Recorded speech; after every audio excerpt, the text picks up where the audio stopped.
So we got some new cards this week in Legends of Runeterra, and what better way to celebrate them than to play absolutely none of them and punish people for their greed. Let's check it out.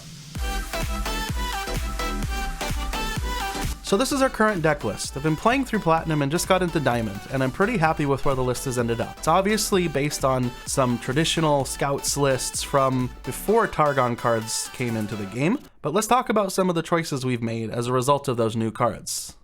So we'll start here with our champions. We're running 3 copies of Quinn and 3 copies of Misfortune, and they are pretty powerful cards when they flip, and lucky for us, they both have the same flip requirement. They ask you to attack 4 times, something that Scouts is really good at. Let's take a look at our followers. Here in the 1 mana spots, we have 3 copies of Cithria of Cloudfield, a fairly simple 1 mana 2/2. 3 copies of Fleet Feather Tracker, which is great at controlling the battlefield and getting pesky blockers out of the way of your other units as it gains Challenger when you play another unit. And then Jagged Butcher, 2 copies here, because we just want a couple more turn 1 plays. Next we have our 2 mana followers, starting with 3 copies of Brightsteel Protector. Since this gives barrier to an ally when it comes into play, it's great at protecting an important attacker or a blocker. Then we have 3 copies of War Chefs, and War Chefs, when you attack, it gives the unit to the right of it +1/+1. Lastly, we have a spell that snuck in here, Blinding Assault, but it really just makes another follower for you. It summons Valor, which is a 2/1 with both Scout and Challenger.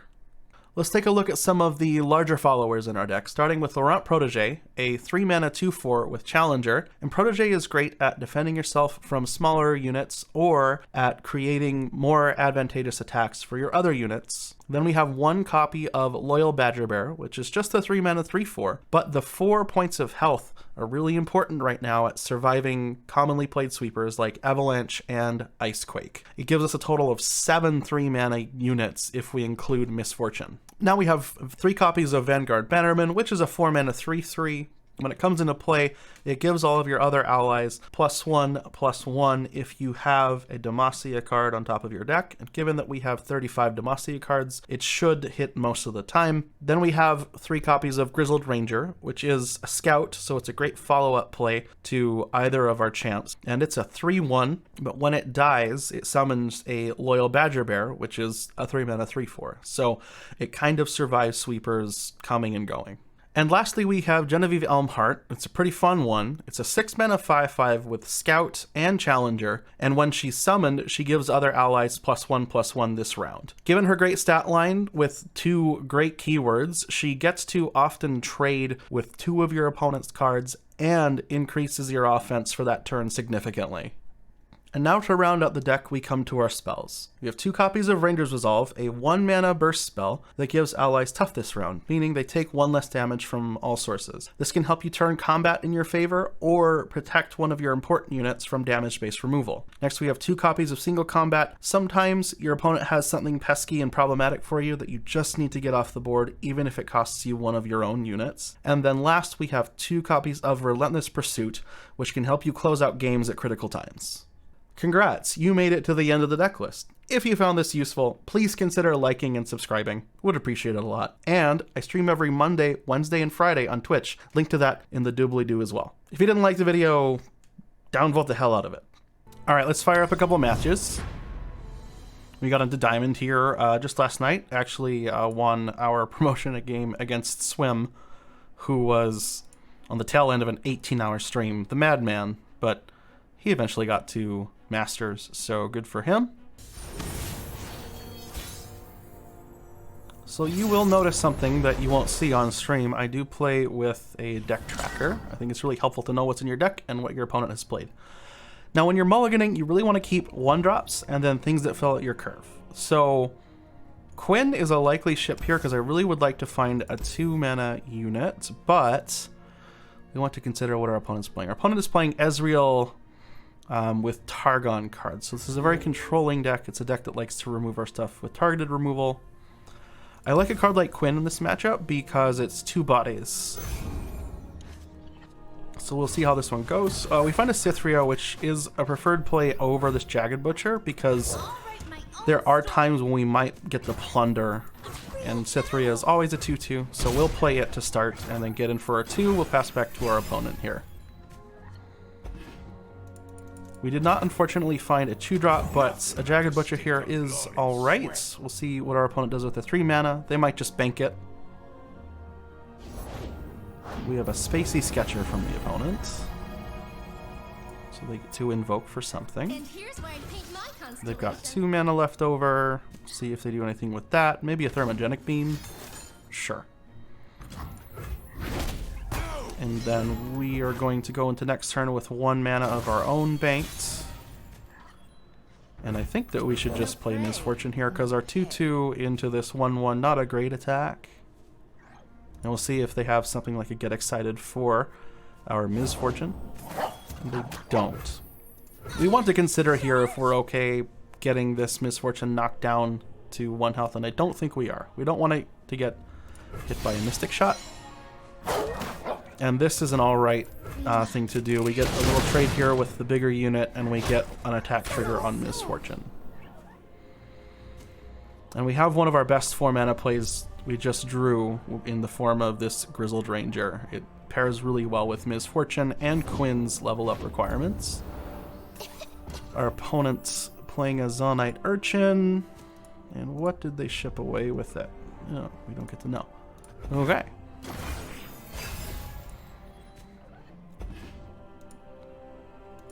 So I think this is a pretty easy Grizzled Ranger here.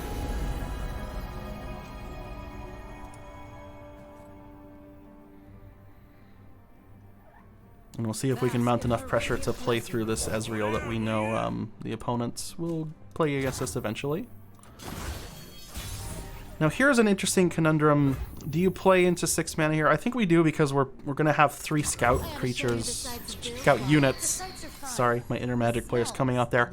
And a Challenger unit for the 1/1 or the 2/1 with Misfortune on the board is really great. Whereas if we just attack with this Grizzled Ranger, there's no guarantee that the opponent lets us or blocks us with those things. So a Meteor Shower is a pretty good card for them to have found off of their Spacey Sketcher. So we're just going to have a couple of scout attacks here, which isn't too bad into their current board. This will get us 2 triggers onto Quinn. Opponent has 1 mana remaining. Can I paint you? Okay. And we'll be able to make this attack again with the Badger Bear and a 3/2 Quinn. Next turn, we are probably looking to play Cythria into Vanguard Bannerman. We could also play Blinding Assault into Bannerman. Oh, Genevieve's a great pickup. And that's unfortunate. We're going to lose our Quinn here, but we're going to be able to follow up here with 7 total mana. We can play both Valor and Cythria into Bannerman, and then Genevieve on the following turn. So let's just play the Cythria. Opponent has 3 mana remaining. Zonite Urchin means there's probably not a Get Excited over there. We'll play this Valor. And then hopefully we get to Bannerman onto our 3 units here before... Oh, we miss. So that means there's a Bilgewater card on top of our deck. That's okay. We're going to get a pretty big buff here from Genevieve. We have a 1-drop here. I think we'll play that first. The opponent has a lot of targeted removal, but not a lot of sweepers in this region combination. They're going to Rummage, getting away 2 useless cards for hopefully useful cards for them, is their idea. And we're going to see if they let us play this Genevieve, because if they let us play this Genevieve, I think we're in pretty good shape. We've got a spell incoming. Sure, we've got to Get Excited for this Bannerman. It's unfortunate that we didn't get the buff on our other units, but Genevieve's a 100% buff, so you win some, you lose some. Genevieve can challenge this 2/1 pretty effectively, being a 5/5 into a 2/1.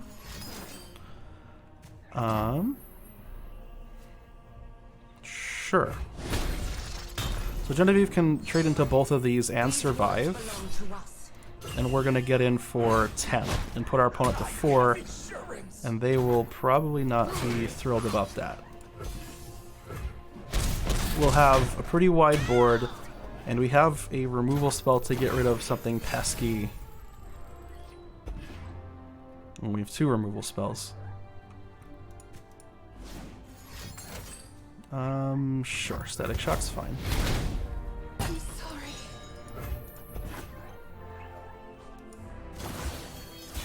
Alright. Well, I think that I want to think about the merit of playing this Bright Steel Protector. It protects one of our units from a removal spell, but it gives the opponent the opportunity to play a slow speed spell. So I think we just go to attacks here and make them have 2 removal spells to survive. They got 4 cards in hand. They may have that, they may not. Okay. Okay, so they have double Mystic Shot. You get in for 3, put the opponent to 1. I'm just going to hold on to my cards for now. Misfortune is pretty good.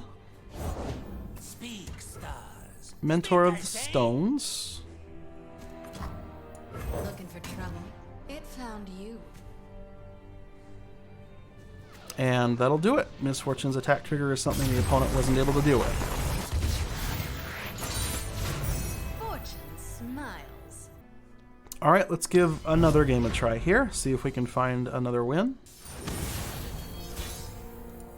And we've got Trundle and Aurelian Soul. So this deck plays a few sweepers that I've tried to tech this build of the deck for. We're going to be very concerned about Avalanche and Icequake. We do have a pretty aggressive start here. I would have liked to find a couple more of our mid-game units that survive those sweepers, so we're going to have to be really conscious of how and when we play New recruit reporting in. into our opponent's mana. We're attacking on odds here, so this is good for us because getting in on turns 1 and 3 often means that we can navigate around and into sweepers. Here, if we play a War Chefs, they can play an Avalanche, but it's not a super high value Avalanche, it just gets a single unit. That's fine. Alright, so into this turn, I will actually play into our opponent's open mana because I can put Barrier onto our 2/2. If we get Avalanched here, we only lose this 3/2. Our opponent passing, this may mean that they have a ramp spell like Catalyst of Eons. It may also mean that they're sandbagging with Real battle. an Avalanche. And if they're sandbagging Avalanche, getting the Plunder trigger on Jagged Butcher is a pretty nice thing to have. Okay, so they didn't have that, but we get to play a 3/3 Jagged Butcher, which is not a bad consolation prize, given that our opponent's common interaction going into a 6 mana turn is going to be Avalanche. Okay, opponent plays a Trundle. Trundle's fine for us, actually, because we get to play this Vanguard Bannerman. Let's see if we whiff like we did last game, and we did not. So we hit here. So all of our units now are out of range of Avalanche. And because our opponent only has 1 spell mana banked, they cannot cast Icequake against us this coming turn. Now, because we have this Relentless Pursuit, though, I think I may be open attacking here, but we're going to see what we draw. We have a Quinn. I like open attacking here because what can happen is our opponent's going to block one of our units and get it off the board. They're going to do one other thing with their mana, and then we can choose to either play Quinn or to rally, depending on what the opponent does with their remaining mana. If the attack follow-up looks like it'll be enough for lethal or not. So I think we go ahead and take our open attack here because it is probably good for 4/8s. So we're going to miss out on one of the 4 attack, probably. So 4/8s up to 14. So we're forcing the opponent to have one of their life gain spells right now. They don't typically have fast speed removal, but they often have... okay, sure, they're going to... Use Troll Chant to debuff one of our units. This is fine, because we have this rally in hand, and we can even play one more unit if they don't have a sweeper. The only sweeper they can have here is Avalanche, and it doesn't remove any of our stuff. It doesn't even remove the War Chests that we're planning to play here. So I think we're pretty far ahead here. We got a good shot at the game. Catalyst of Eons is going to heal them for 3. They're going to have 0 mana, so we can just go ahead and play War Chefs and Relentless Pursuit, and we get the game. I think this matchup is one of the reasons to play Scouts, because as you saw there, they didn't have a lot of early game plays to slow down our pressure, and we just kind of snowballed into them. So yeah, Scouts is great.